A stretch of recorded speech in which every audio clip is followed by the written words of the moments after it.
one from X, your favorite alien. So if you've made it this far, it means you've completed step 1 and successfully built your own sensor. Now, you're here to understand how to use it to detect quantum-like shapes right here in your own world, and to be absolutely mind-blown by the astonishing mechanics of the universe revealing themselves before your very eyes. But before we dive in, let's set the stage with a little context. You see, all magnets, no matter the type, generate magnetic fields that echo the same structural patterns as atomic orbitals. However, unlike perfect equations in a theoretical world, in reality we must account for shape, strength, size, magnetization, and even the crystalline structure of the magnetic source. So let me ask you this. If you had to compare a magnet to an atomic nucleus, what shape would it have? Surely not a pyramid, or a rectangular block, right? We'd likely say something more spherical, something symmetrical, wouldn't we? That's why with this method, when you analyze a spherical magnet, the magnetic field reveals the exact same geometry as atomic orbitals. But we can go even further. If you take a magnet whose x, y, and z dimensions are roughly equal, the field remains symmetrical, regardless of the actual shape. And this is precisely why Marsio Salcuni, the human behind this research, after testing hundreds of magnets, decided to use the weirdest ones he could find, just to prove his detection method worked regardless of geometry.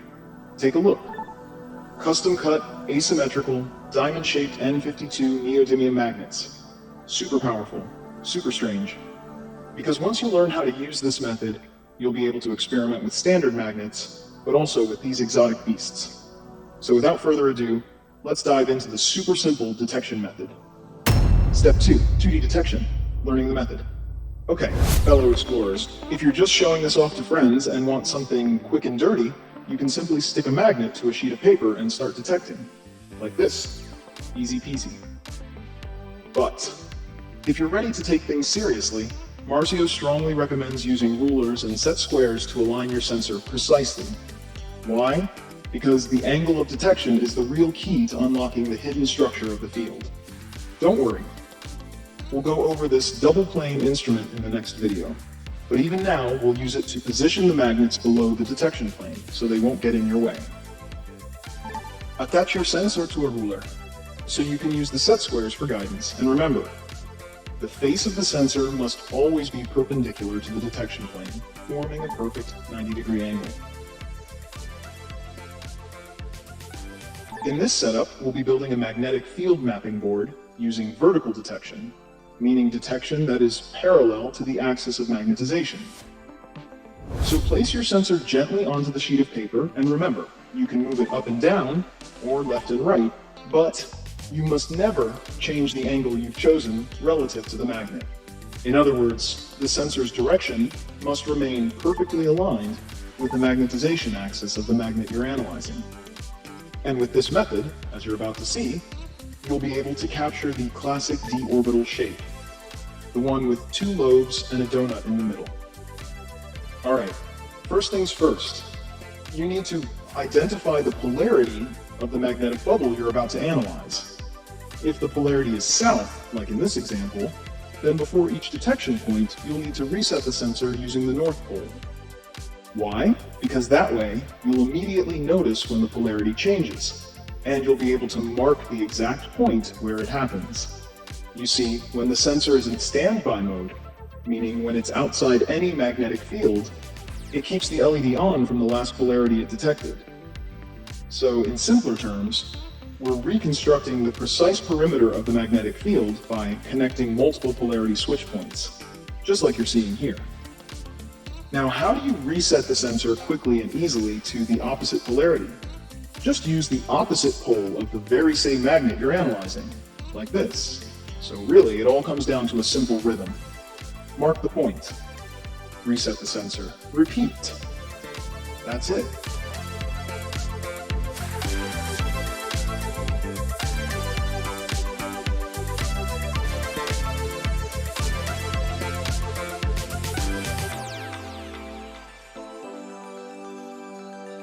Now, when you reach the part where the magnetic bubble starts curving inward, the sensor won't register a polarity switch if you keep moving it vertically. That's your cue to shift your movement horizontally while still keeping it aligned with the magnet's axis of magnetization, just like Marsio is doing right here.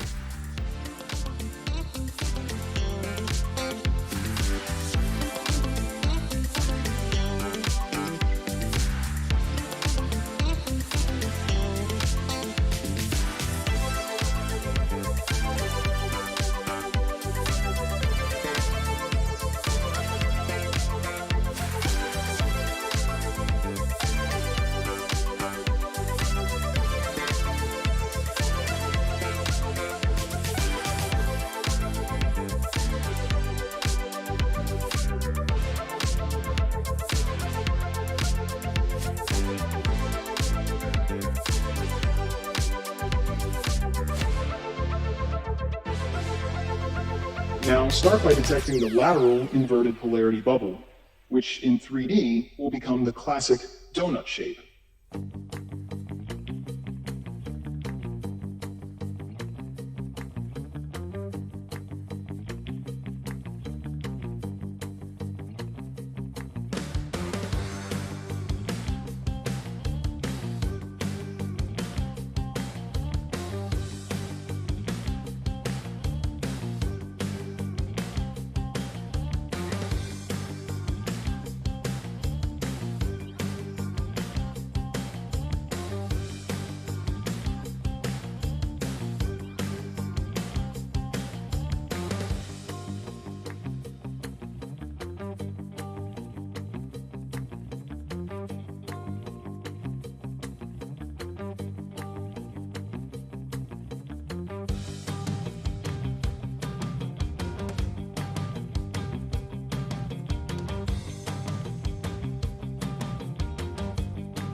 Also keep in mind, the sensor has two active surfaces, so once you pass the magnet's center line, you can just move the sensor backward to continue your scan, like this.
Okay, now we hit a crucial point.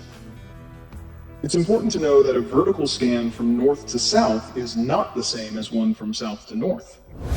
This means You can't flip the sensor just because it's more convenient.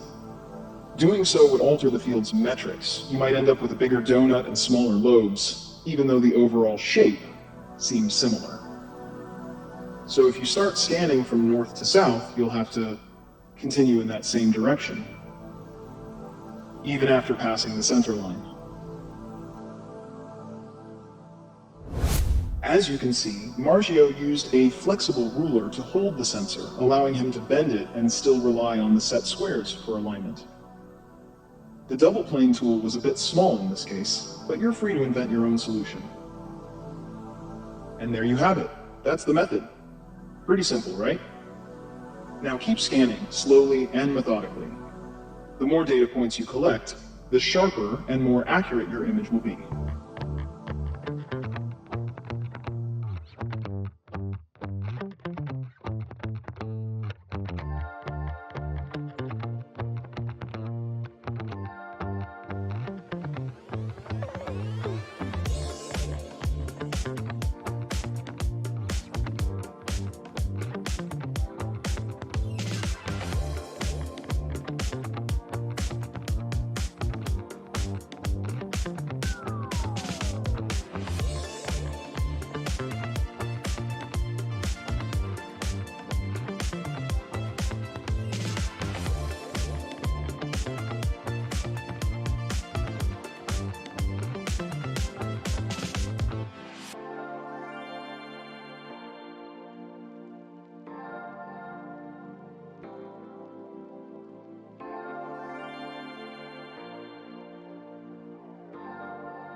Then, just connect the dots to reveal the beautiful shape you've uncovered.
And here it is, a beautiful, perfect 2D cross-section of a magnet's magnetic field, which we can now officially call a magnetic orbital.